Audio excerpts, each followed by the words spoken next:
Salam, selamat siang Bapak Ibu yang kasih Tuhan. Berjumpa kembali melalui siraman rohani Gereja Israel Masih Pegangsaan.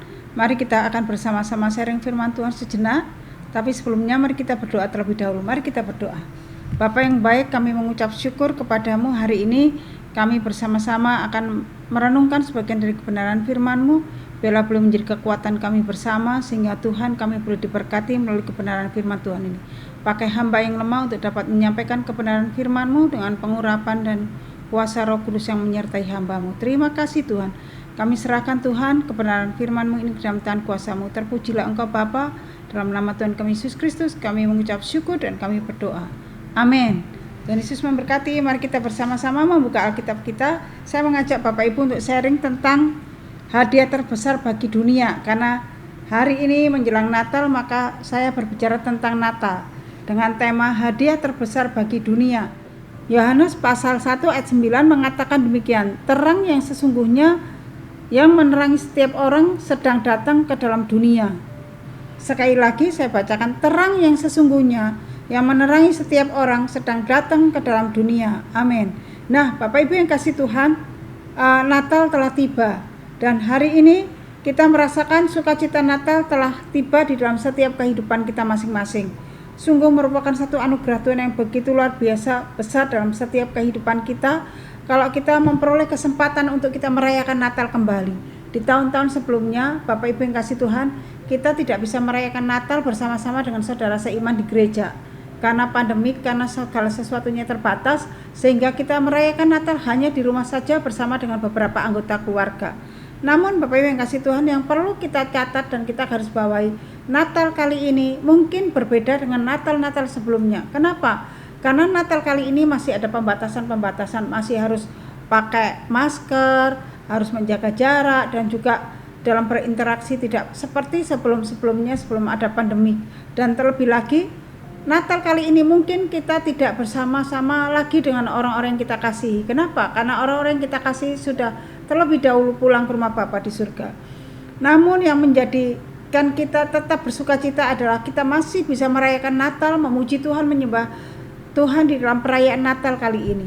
Bapak Ibu yang kasih Tuhan, sukacita Natal tidak pernah berubah. Sukacita Natal tetap ada di dalam hati kita sebagai anak-anak Tuhan. Kenapa? Karena ketika kita merayakan Natal di situ, sukacita Tuhan hadir di tengah-tengah dunia dan sukacita Natal hadir dalam setiap kehidupan orang percaya. Sebenarnya Bapak Ibu yang kasih Tuhan berbicara masalah Natal, kalau kita melihat di dalam Alkitab di dalam Matius pasal yang kedua, mari kita bersama-sama membuka Matius pasal kedua. Dalam Alkitab kita Matius pasal kedua, mari kita buka mulai ayat 16. Bapak Ibu yang kasih Tuhan, sebenarnya Natal pada saat itu bukanlah satu hal yang kita rasakan seperti saat ini. Bapak Ibu yang kasih Tuhan, tahukah Bapak Ibu ketika Natal pada saat Tuhan Yesus lahir, dalam malam itu sebenarnya malam itu penuh gejolak. Kenapa dikatakan malam itu penuh gejolak? Ketika mendengar bahwa ada seorang bayi lahir sebagai raja orang Yahudi, ada seorang raja yang bernama Herodes, sangat ketakutan sekali bahwa kedudukannya sebagai seorang raja akan terancam dan akan direbut oleh seorang bayi yang lahir yang namanya Yesus. Nah, makanya Bapak Ibu yang dikasih Tuhan, pada saat itu adalah malam yang penuh bergejolak, yang penuh dengan ratap tangis yang luar biasa, yang sangat memilukan. Kalau kita melihat di dalam Matius pasal 2 mulai ayat 16, mari kita baca Matius pasal 2 ayat 16. Dikatakan demikian, ketika Herodes tahu bahwa ia telah diperdaya oleh orang-orang Majus itu, ia sangat marah, lalu ia menyuruh membunuh semua anak di Bethlehem dan sekitarnya, yaitu anak-anak yang berumur 2 tahun ke bawah, sesuai dengan waktu yang dapat diketahui dari orang-orang Majus itu. Dengan demikian genaplah firman yang disampaikan oleh Nabi Yeremia, terdengarlah suara dirama tangis dan ratap yang amat sedih. Rahel menangisi anak-anaknya dan tidak mau dihibur sebab mereka tidak ada lagi. Nah, Bapak Ibu yang kasih Tuhan, ketika malam Natal itu, ketika Yesus lahir ke dunia ini, Bapak Ibu yang kasih Tuhan, sebenarnya malam itu adalah malam yang sangat bergejolak dan sangat penuh dengan kesedihan bagi orang-orang yang ada di Yerusalem pada saat, di Bethlehem pada saat itu. Kenapa? Akibat daripada ketakutan seorang raja bernama Herodes ini, maka terjadilah satu pembunuhan besar-besaran terhadap anak-anak yang berumur 2 tahun ke bawah, sehingga banyak ibu-ibu yang meratapi menangisi anaknya karena anak-anaknya jadi korban ketakutan daripada seorang raja Herodes ini. Nah, Bapak Ibu yang kasih Tuhan, kalau kita melihat dari kisah ini, Bapak Ibu yang kasih Tuhan, apa sih yang akan dikerjakan oleh Tuhan? Kenapa sampai terjadi seperti itu? Sebenarnya Bapak Ibu yang kasih Tuhan, kalau kita melihat, kita berbicara tentang Natal, maksud Natal yang sesungguhnya Bapak Ibu yang kasih Tuhan memiliki arti yang luar biasa. Sebenarnya Natal itu adalah rancangan Allah, di mana rancangan yang mulia bagi keselamatan umat manusia yang berdosa ini. Sehingga dengan hadirnya Tuhan Yesus datang ke dunia ini, itu karena anugerah dan kasih Allah yang luar biasa terhadap dunia, terhadap manusia yang berdosa ini. Sehingga ia merancangkan keselamatan itu melalui kelahiran Yesus Kristus di tengah-tengah dunia, melalui Natal pada saat itu.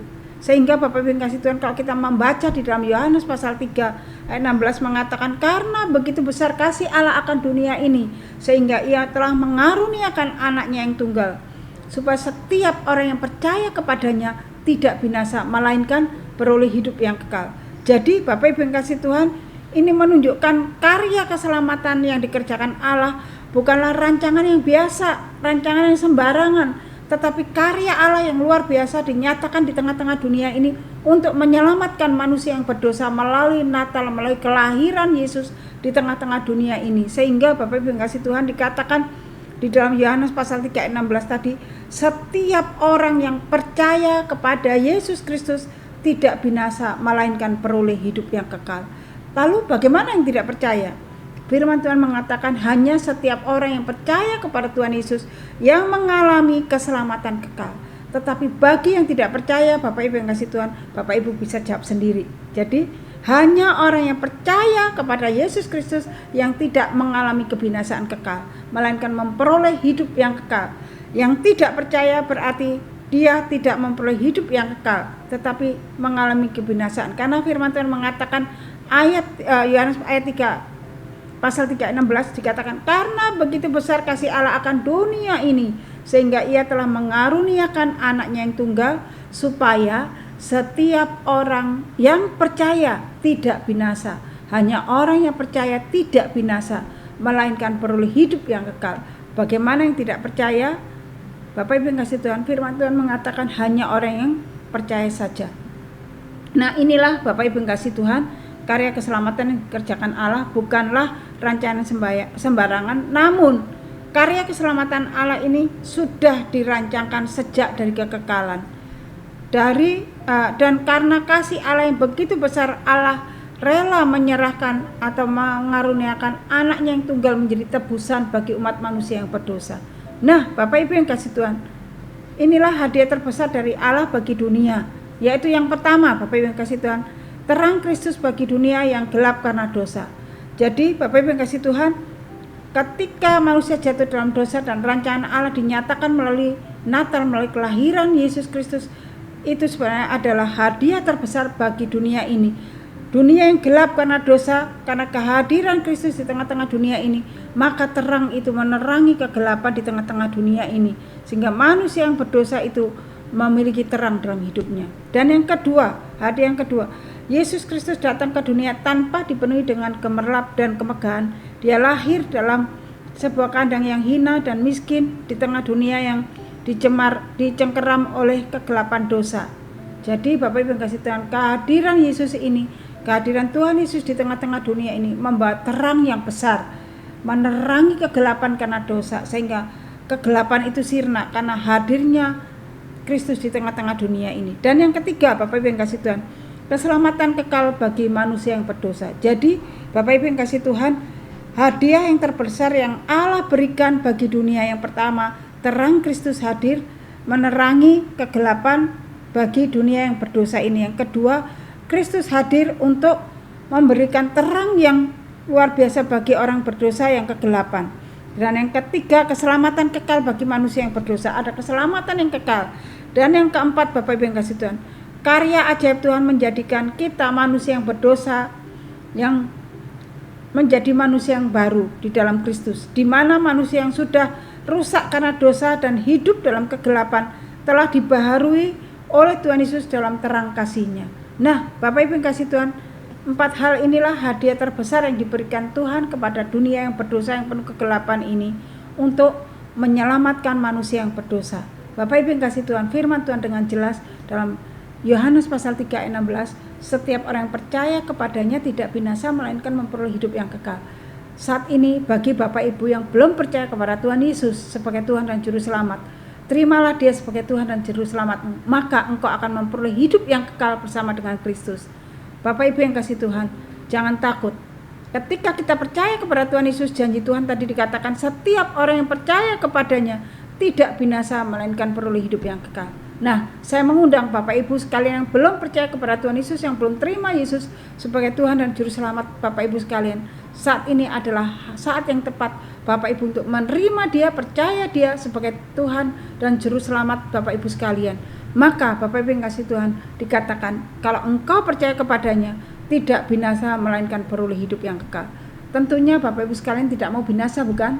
Tentunya Bapak Ibu mau memperoleh hidup yang kekal. Oleh sebab itu terimalah Yesus sebagai Tuhan dan Juru Selamatmu, sehingga engkau memperoleh hidup yang kekal di dalam Kristus Yesus. Amin. Selamat Natal, Tuhan Yesus memberkati.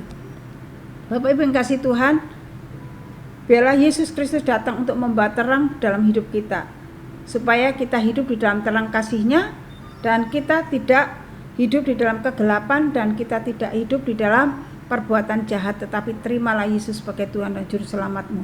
Amin. Mari kita berdoa. Bapa yang di surga, di dalam nama Tuhan kami Yesus Kristus, kami bersyukur untuk hadiah yang terbesar yang Tuhan sudah berikan bagi dunia, yaitu terang Kristus yang menerangi dunia yang gelap ini, dan keselamatan yang datangnya daripada Kristus, dari Bapa sendiri bagi manusia yang berdosa ini. Bapa, kami bersyukur kalau Tuhan memberikan itu kepada setiap kami yang sudah percaya kepada Engkau. Oleh sebab itu biarlah janji Tuhan ini kami pegang terus, sehingga kami memperoleh hidup yang kekal bersama dengan Tuhan. Bapa, kami juga berdoa untuk Bapak Ibu Saudara kami saat ini yang mendengarkan firman Tuhan ini, yang mau terima Yesus sebagai Tuhan dan Juru Selamatnya, yang mau percaya kepada Engkau. Biarlah Tuhan Kau meneguhkan hati mereka, menggerakkan hati mereka untuk mau terima Engkau sebagai Tuhan dan Juru Selamatnya, supaya mereka tidak mengalami kebinasaan kekal, tetapi mereka boleh memperoleh hidup yang kekal di dalam Kristus. Terima kasih Bapa, kami mengucap syukur kepadamu dan kami menyerahkan mereka semua ke dalam tangan kuasa-Mu. Berkati mereka. Terpujilah Engkau Bapa, dalam nama Yesus kami berdoa. Amin. Tuhan Yesus memberkati. Sampai jumpa kembali.